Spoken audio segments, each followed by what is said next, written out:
Voilà, bonsoir, bienvenue. J'accueille Gilbert, Guillaume, Vivian, Dylan. Est-ce qu'il n'y a pas un thème célèbre du basson que vous pouvez nous faire entendre ?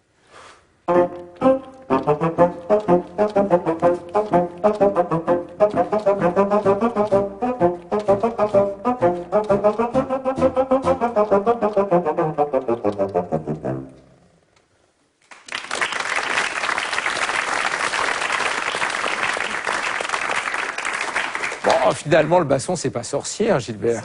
C'est l'apprenti sorcier. D'accord. Oui, évidemment, c'est l'apprenti sorcier de Paul Dukas. Ça a été immortalisé par Walt Disney. Alors, parle-nous un peu du basson, Gilbert, et en dehors du fait que c'est très beau à voir, bon, ça c'est déjà bien. C'est un très bel objet.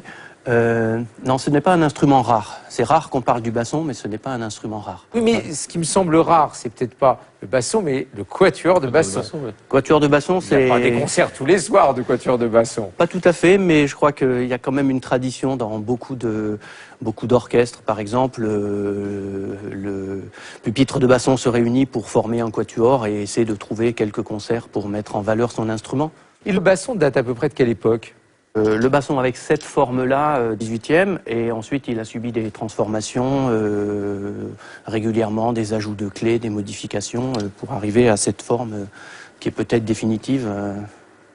Alors moi qui adore le basson, je voudrais tout de suite préciser une chose, c'est qu'on a toujours cette image du basson staccato dans le grave, qui est plaisante, comme dans... Bon,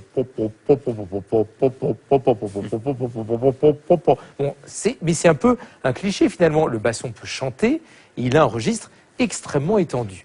Et puisque je vois que tu es premier basson du quatuor, est-ce que tu peux nous montrer un peu d'aigu? Parce que c'est ça, le premier basson, il est un peu spécialisé aigu. Je vais vous jouer un thème extrêmement connu dans le suraigu de l'instrument. On va voir si on reconnaît.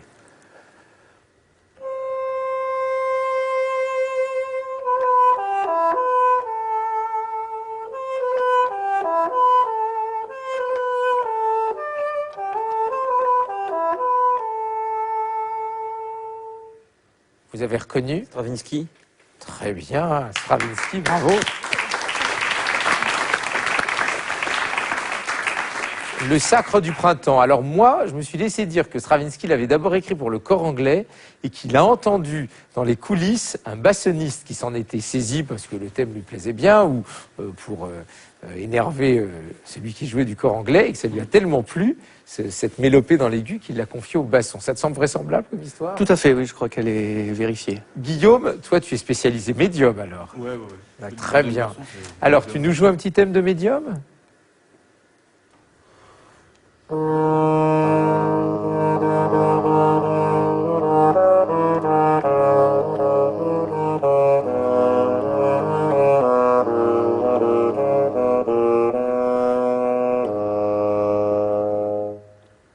Très bien, bravo.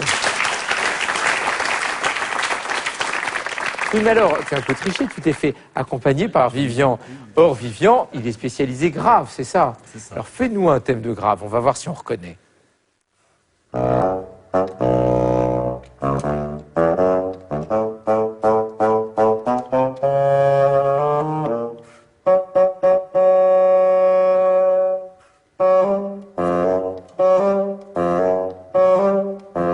bien.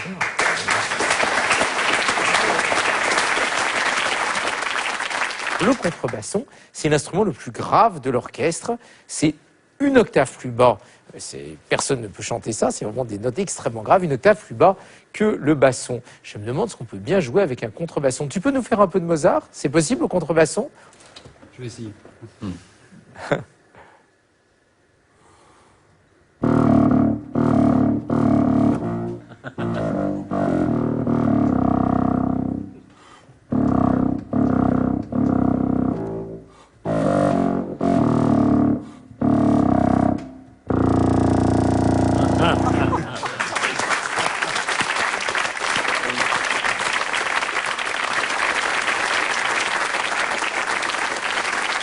Ça tient un peu du diesel. En tout cas, moi, il y a un thème, si vous voulez bien me le jouer, qui n'est pas original, mais que j'aime particulièrement, c'est celui du boléro, au moment où il est joué par le basson.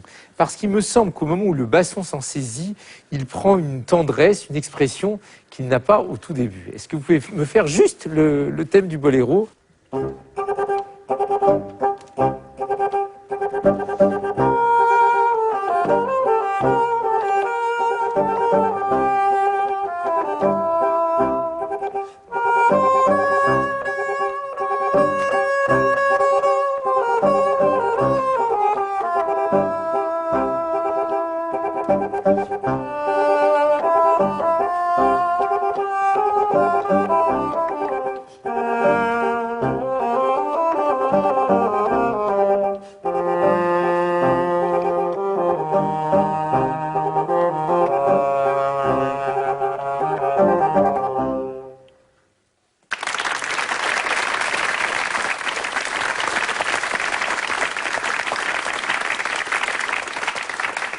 Bon, mais alors tout ça sont des thèmes connus, des extraits, mais je voudrais qu'on écoute une pièce en entier. Et il y en a une qui a été écrite pour quatuor de basson qui s'appelle le scherzo humoristique de Prokofiev.